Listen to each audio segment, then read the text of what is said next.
अस्सलाम वालेकुम व्यूअर्स, आप देख रहे हैं कलम कैमरा स्पेशल। और जैसा कि आप देख सकते हैं कि हमारे साथ मौजूद हैं एजाज सैयद साहब, सीनियर जर्नलिस्ट हैं। सीनियर होने के साथ साथ बहुत सारी जो है वो अचीवमेंट्स एजाज सैयद के नाम के साथ हैं कि निडर हैं, जो कहना चाहते हैं वो कह के रहते हैं, किसी के कहने से टलते नहीं अपनी बात कहते हुए। तो आज हम थोड़ी सी जो है वो सच्ची सच्ची बातें कोशिश करेंगे कि कलम कैमरा के प्लेटफॉर्म पे करें। एजाज सैयद से बहुत शुक्रिया आपका आपके वक्त के लिए। जशफीन, बहुत शुक्रिया आपका। Thank you for your kind words. नहीं, अच्छा एजाज, थोड़ा सा स्टार्ट कर लेते हैं फ्रीडम ऑफ मीडिया से। पाकिस्तान में आपको पता है खान साहब ने कल ही इंटरव्यू दिया है एक इंटरनेशनल न्यूज ऑर्गेनाइजेशन को, और वहां पर वो ये कह रहे थे कि पाकिस्तान में जितना मीडिया आज़ाद है कहीं पर भी नहीं है। बल्कि उन्होंने ये भी कहा कि हम तो इस मुल्क में बतौर वजीर आजम या बतौर वज़रा हम लोग जो है वो गैर महफूज महसूस करते हैं, मीडिया बहुत आज़ाद है। जी, मीडिया पाकिस्तान में वाकई बड़ा आजाद है कि आप देख रहे हैं हमारी ख्वातीन जर्नलिस्ट, उनको ऑनलाइन हरास किया जाता है, उनको ऐसी ऐसी बातें कही जाती हैं कि वो दोबारा इंडिपेंडेंटली बात ना कर सकें। 6 माह हो गए हैं, एक सबसे बड़े मीडिया ग्रुप के मालिक को कैद किया गया और उसको बेल नहीं दे रहे। इंतहाई कंट्रोवर्शियल अंदाज में, हालांकि बेल मिल जाती होती है। इतना आजाद है मीडिया कि एमनेस्टी इंटरनेशनल को कहना पड़ गया कि पाकिस्तान में सहाफियों पर हमले किए जाते हैं और फ्रीडम ऑफ एक्सप्रेशन पर हमले किए जाते हैं। पाकिस्तान में इतना मीडिया आजाद है कि जो ह्यूमन राइट्स वॉच है उसने स्टेटमेंट दिया हुआ है कि पाकिस्तान में मीडिया की आजादियों को बहुत शदीद खतरात हैं और जो जर्नलिस्ट हैं वो आजादी से काम नहीं कर रहे।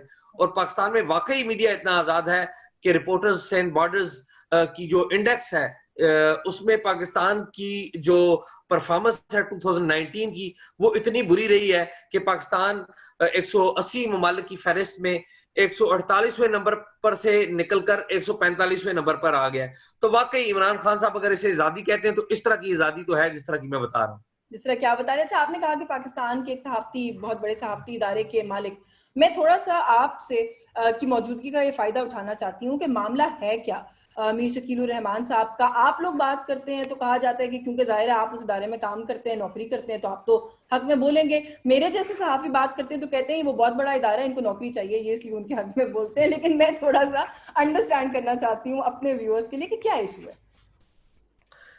इशू यशफीन ये है कि मैं आज तक इस मौजू के ऊपर मैं अपने रेगुलर कॉलम भी लिखता हूँ, ओपिनियन भी लिखता हूँ। मैंने इसलिए ये ओपिनियन लिखी नहीं क्योंकि उसी इदारे में मैं काम करता हूँ और मैं उसी इदारे में ये बात करूँ तो लोग समझेंगे कि कॉन्फ्लिक्ट ऑफ इंटरेस्ट है।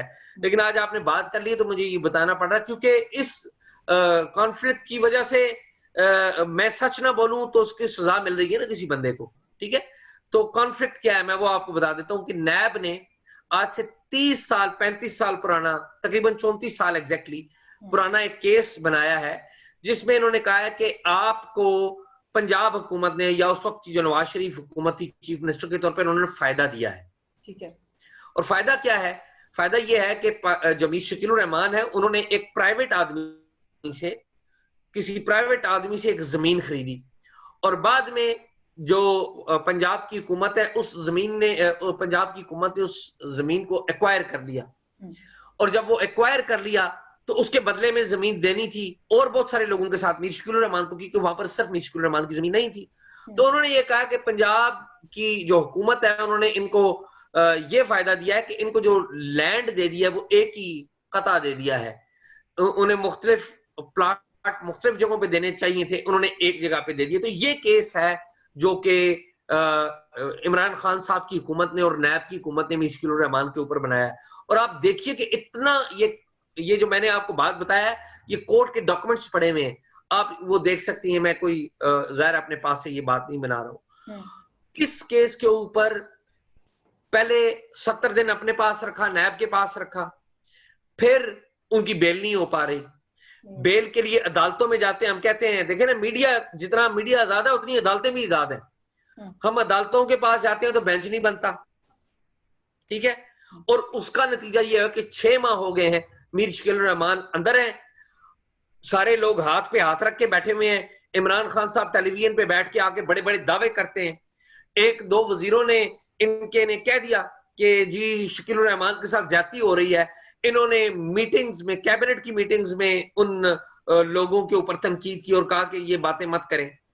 तो ये इतनी फाशिस्ट ज़हनियत है जिसका शिकार इस वक्त मीर शकील रहमान हो रहा है। और ये नहीं कि मैं उस अदारे में काम कर रहा हूं, मैं आपको वो बात बता रहा हूं जिसे कोई भी बंदा वेरीफाई कर सकता है। नैब के जो डॉक्यूमेंट्स नैब की प्रोसिक्यूशन ने जमा करवाए, वो नैब की अदालत, लाहौर की अदालत में मौजूद है, ओपन डॉक्यूमेंट है, कोई खुफिया डॉक्यूमेंट जो नहीं। आपने केस बताया वो ठीक हो गया, जो नैब से इस वक्त प्रोसीजर के पॉइंट ऑफ व्यू से आप गिला कर रहे हैं वो भी दुरुस्त हो गया, लेकिन फिर भी I have to play the devil's advocate है, मैं थोड़ा सा जी सवाल जी करिए। दूसरे पर्सपेक्टिव में आपसे कि व्हाई डू यू से इमरान खान की हुकूमत, केस तो नैब ने किया ना। पाकिस्तान तहरीक इंसाफ के रहनुमा हर रोज टेलीविजन पे रात को आके कहते हैं कि नवाज शरीफ के मामले से हमारा क्या लेना देना, नैब ने केस किया, आप नैब से बात करें। तो यही सवाल फिर आप लोगों पर भी अप्लाई नहीं होता इस वक्त? आप बिल्कुल अप्लाई होता है किसी पे भी। आप देखें ना, सवाल तो आप जो करना चाहें आपका राइट है ना, लेकिन कुछ हार्ड फैक्ट्स को तो आप डिनाई नहीं कर सकते। जब इमरान खान साहब के वजीर शहजाद अकबर कहते हैं कि हम फलां बंदे को गिरफ्तार कर लेंगे, शेख रशीद आके कहते हैं कि जी हम फलां बंदे को इतने दिनों में गिरफ्तार कर लेंगे, पेश तो गोइयां करते हैं। वो गिरफ्तार हो जाता है। और उसे गिरफ्तार कौन करता है? नैब करती है गिरफ्तार। क्या यशवीन, मुझे आप अपनी ईमानदारी से बताएं, आप डेविल्स एडवोकेट बने, नैब एक आजाद इदारा है? आप मुझे बताएं। ठीक कह रहे हैं, वो तो देखिए नहीं मैं नहीं नहीं, सही नहीं सवाल कह रहा हूं। पूछने की आप मुझे पोजीशन अपनी, में बैठे। मैं सही नहीं कह रहा हूं, आप कहें कि मैं झूठ कह रहा हूं, आप मुझे बताएं कि आप समझती हैं कि नैब एक आजाद अदारा है? देखिए, जो बात अब अगर एज जर्नलिस्ट बात करनी है तो बिल्कुल आपकी बात को सेकंड करना मेरी मजबूरी है कि वो सारे वुजरा जो कि at the helm of affairs हैं, वो अगर शाम को बैठ के स्पेकुलेशन करेंगे कि 10 दिन बाद ये होने वाला है, 3 दिन बाद वो होने वाला है, फिर वो हो भी जाए, तो फिर जाहिर है नहीं, सवाल ये है। आप अपनी मजबूरी पे ना जाएं। मैं तो आपको एक सिंपल बात बता रहा हूं कि जो चेयरमैन नैब है, जस्टिस रिटायर्ड जावेद इकबाल, उस शख्स का जो कंडक्ट है और उसने जिस तरह पूरे इदारे को चलाया है, बीसियों केसेस हैं जो आप, जिनके केसेस और उनकी गिरफ्तारी की वजूहात जो नैब जारी करता है, वो पढ़ के आपको, आप ईमानदारी से समझिए कि नैब ईमानदारी से काम कर रहा है। तो फिर हल क्या है? देखिए, वो ये गिला हो गया, ठीक हो गया, मैं बहुत सारी देखिए आपकी 90% बात से एग्री भी अगर कर लूं, हल क्या है फिर इस सिचुएशन का? देखिए हल इस सिचुएशन का ये है कि नैब को इंडिपेंडेंट बनाना होगा। नैब को जो हुकूमत की छतरी है उससे निकलना होगा। नैब के सरबराह को चेंज करना होगा। नैब को जिस तरीके से रिमोट कंट्रोल से हुकूमत इस्तेमाल करती है वो बंद होना पड़ेगा। ऐसे शख्स को नैब का चेयरमैन लाना पड़ेगा जिसके ऊपर हुकूमत और अपोजिशन सबका एतमाद हो, जो नैब को चलाए। जब इंडिपेंडेंट आप किसी शख्स को लेके आएंगे जिस पर हुकूमत और अपोजिशन का एतमाद है, तो कोई नैब पर एतमाद क्यों नहीं करेगा? क्यों नहीं करेगा, मुझे ये बताइए। थोड़ा सा ये जो क्रॉस द बोर्ड अकाउंटेबिलिटी है, इसके ऊपर बहुत बात होती है कि क्रॉस द बोर्ड अकाउंटेबिलिटी होनी चाहिए। अभी ये 2-3-4 दिन पुरानी बात है, एक मामला उठा हुआ है, आप भी जानते हैं, उस पर भी जरा अपनी राय दीजिएगा कि एक जर्नलिस्ट एक स्टोरी करता है, उसके अंदर वो बहुत सारी तफसीलात, बहुत सारे डॉक्यूमेंट्स अटैच करता है, एक सर्विंग, इस वक्त वो सीपैक को भी देख रहे हैं, वो स्पेशल असिस्टेंट भी हैं, वो रिटायर्ड जर्नैल भी हैं, बाजवा साहब की मैं बात कर रही हूँ, उनके मामले में बड़ी तफसील से नूरानी साहब जो है वो लिखते हैं। रिएक्शन क्या आया है उस तरफ से वो आप बेहतर जानते हैं। इस्तीफा देने की कोशिश की गई, वो एक्सेप्ट नहीं हुआ, 4 पेजेस की एक प्रेस रिलीज कर दी और कहा जी कि मैंने अपना मामला क्लैरिफाई कर दिया है। ये यहाँ पर बस बात रुक जानी चाहिए या इसकी फर्दर इन्वेस्टिगेशन होनी चाहिए? आप कैसे देखते हैं इसको? यशफीन, आप इतनी आजाद हैं और हम इतने आजाद हैं कि जब अहमद नूरानी ने स्टोरी किया ना, तो आपने उसकी स्टोरी के ऊपर अलग से प्रोग्राम नहीं किया। हमारे जो टीवी एंकर्स हैं, जियो से मैं शुरू करता हूँ, शाहजेब खान ज्यादा कर लें, जिस तरह चीख चीख करके उन्होंने वजात पढ़ के सुनाई है यार, फिर बाद में उनको मौका दिया और बड़े अच्छे सवाल किए, अलग बात है। उन्होंने अहमद नूरानी की खबर को इस तरह चीख चीख के पढ़ने की इजाजत नहीं थी उनको। काशिफ अब्बासी दोस्त है, हमारे भाई हैं, जिस तरीके से उन्होंने इंटरव्यू किया बड़ा अच्छा किया है, लेकिन जिस तरीके से उन्होंने वजात दी है, जिस तरह उन्होंने आसिम बाजवा साहब को मौका दिया, उस तरह से जब अहमद नूरानी की खबर आई तो उसे वो खबर पढ़ने की इजाजत नहीं थी कि वो खबर लोगों को पढ़कर बताएं। और आज भी आप जब मुझसे गुफ्तगू कर रही हैं, आप भी इतनी एहतियात का मुजाहरा कर रही हैं कि उस शख्स का पहले तो पूरा नाम नहीं लिया, पूरे एलिगेशंस क्या हैं। नहीं नहीं नहीं नहीं, ये नहीं, मैं आप पे डाउट नहीं कर रहा, नहीं नहीं, मैं आप पे डाउट नहीं कर रहा हूं। मैं ये नहीं कि मैं कोई आपकी इंटेलिजेंस के ऊपर या इंटेग्रिटी, नहीं, मैं आपको ये बता रहा हूं कि मीडिया का लैंडस्केप क्या है, कि आपके ऊपर संगीन इल्जामात आयद होते हैं, वजीर आजम इमरान खान साहब जब अपोजिशन लीडर थे 2014 में, इन्होंने उस वक्त की हुकूमत पर इल्जाम आयद किए थे। आर्मी चीफ जनरल राहील शरीफ से मिलने गए थे और मिल के आके इन्होंने यहाँ पर कंटेनर पर खिताब किया था, और हम जर्नलिस्टों से भी मिले थे। इन्होंने कहा कि मैंने आर्मी चीफ राहील शरीफ को कहा है कि जब जमहूरियत में इल्जाम लग जाए तो इस्तीफा दे दिया जाता है, तो इन्होंने तो इस्तीफा वापस कर दिया। ठीक है, क्योंकि वो कहते हैं वो मुतमईन है। जी, वो बिल्कुल वो मुतमईन है ना। जो एहतसाब के इदारे हैं, क्या वो मुतमईन है? क्यों वो एहतसाब के इदारे हरकत में नहीं आए? क्या किसी एफआईए ने इस पे नोटिस लिया? एफआईए के जो चीफ, जो हमने स्टार एक तैनात किए हुए हैं, क्या उसने नोटिस लिया? जो नैब के जो स्टार तैनात हुए हुए हैं चेयरमैन, क्या उसने नोटिस लिया? किसी को शर्म नहीं आई ये बात करते हुए कि वो बिल्कुल इस मुल्क में कोई वाकया हुआ है, और किसी को थोड़ी सी शर्म और थोड़ी सी हयात भी है कि किसी ने कोई नोटिस नहीं लिया?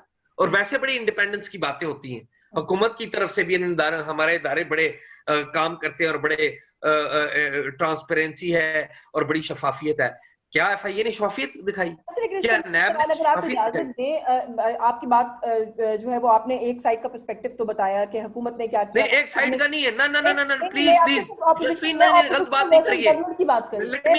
Let me complete. यशवीन, आपने पूरे मीडिया ने, हमने सिर्फ एक साइड का व्यू दिया है, हमने अहमद नूरानी की खबर नहीं पढ़ी। प्लीज भाई एक साइड का पर्सपेक्टिव, आई मीन कि आपने ये तो बताया कि खान साहब ने क्या किया या क्या करना चाहिए था। मैं थोड़ा सा आपसे ऑपोजिशन पर आपका एनालिसिस लेना चाहती हूँ कि मरियम नवाज शरीफ साहिबा इस्लामाबाद हाई कोर्ट के बाहर कहती हैं कि एहतसाब से शाये वे ना करें, एहतसाब के लिए आगे आना चाहिए बाजवा साहब को। सवाल यहाँ पर यह भी पैदा होता है ना कि अगर हुकूमत कतरा रही है, बाजवा साहब कतरा रहे हैं, तो पैनामा के मामले में अगर ऑपोजिशन कोर्ट जा सकती है, तो अब क्यों ऑपोजिशन कोर्ट क्यों नहीं चली जाती? जाना चाहिए, बिल्कुल जाना चाहिए। देखिए अपोजिशन जो है ना पूरी, यशवीन मैं अर्ज आपको करता हूं, अलमिया क्या है इस मुल्क का आज के दिन में? आज के दिन में अलमिया यह है कि आपकी पार्लियामेंट कंप्रोमाइज्ड है। आपकी पॉलिटिकल पार्टीज ने जिस तरह के कानून साजी की, मुझे भी पता और आपको भी पता है किस तरह उन्होंने कानून साजी की और क्यों की, ये भी मुझे पता और आपको भी पता है। मुस्लिम लीग नून की क्यादत कौन कर रहा है? शहबाज शरीफ। क्या शहबाज शरीफ साहब ने पार्लियामेंट के अंदर एक लीडर ऑफ द अपोजिशन होने का सबूत दिया है? Answer is no. He is a compromised man, he is not an independent opposition leader. क्या पाकिस्तान पीपल्स पार्टी, जिसकी सरबराही हमारे बिलावल भुट्टो कर रहे हैं, क्या उन्होंने मौसर अपोजिशन का किरदार अदा किया है?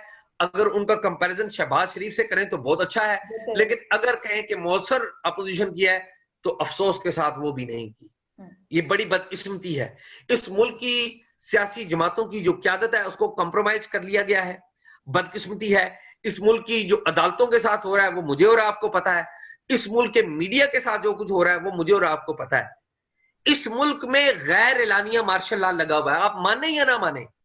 आप कान को इधर से पकड़ ले, अगरचे अगर मगर लेकिन क्योंकि कहें, लेकिन हकीकत यह है कि इस मुल्क में गैर एलानिया मार्शल लॉ लगा। गैर एलानिया मार्शल लॉ का डिक्टेटर कौन है? इमरान खान है, कोई और है?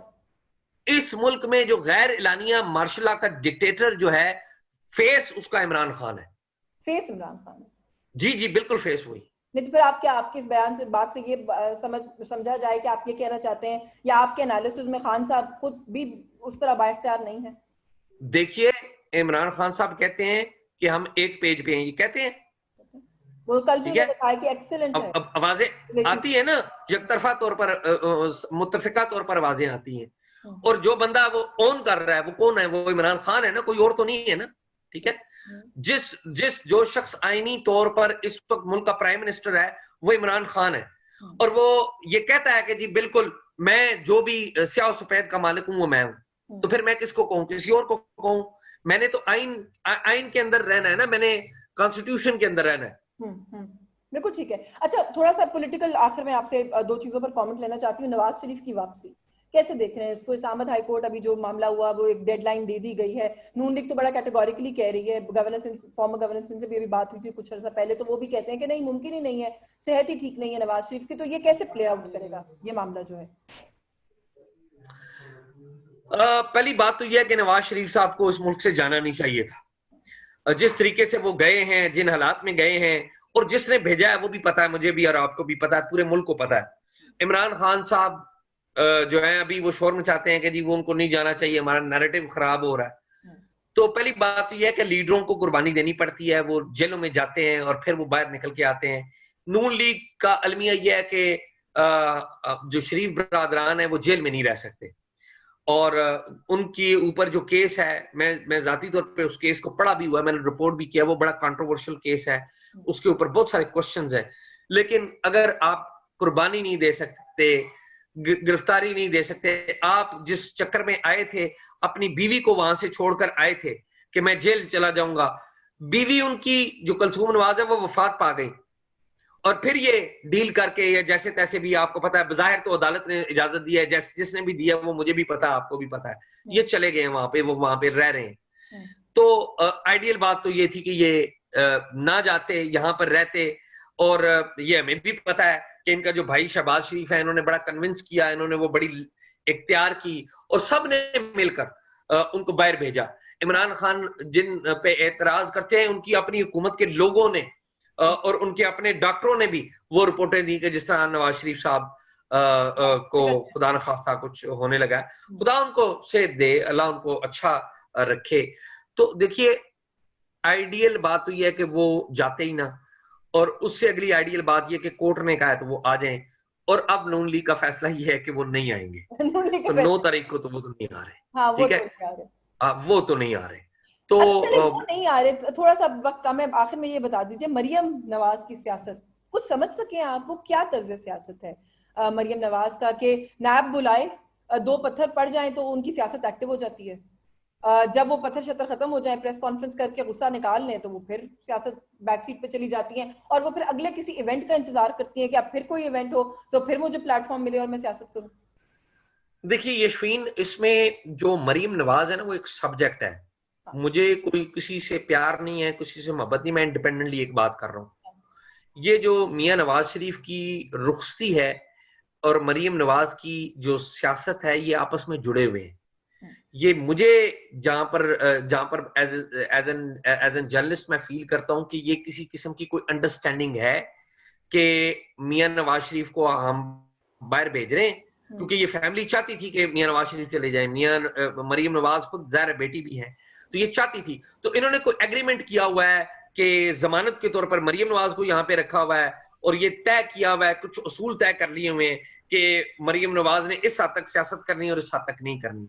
तो ये कंप्रोमाइज्ड पॉलिटिक्स है, इसमें कोई डाउट नहीं है। ये मजबूरी की पॉलिटिक्स है जो ये कर रहे हैं, और मेरे ख्याल में जब ये देख रहे हैं कि हुकूमत जिस वक्त अनपॉपुलर फर्दर होगी और जिस वक्त इनके लिए एनवायरनमेंट ठीक होगा, और जब कोई इशारा हो गया, तबले जंग हो गई, जब एक पेज की कहानी खत्म हो गई, तो शायद उस वक्त ये शायद हालात जो है बदल जाए। और इस वक्त सूरत हाल है कि पब्लिकली अगर आप जाएं तो गवर्नमेंट तो इतनी पॉपुलर नहीं है।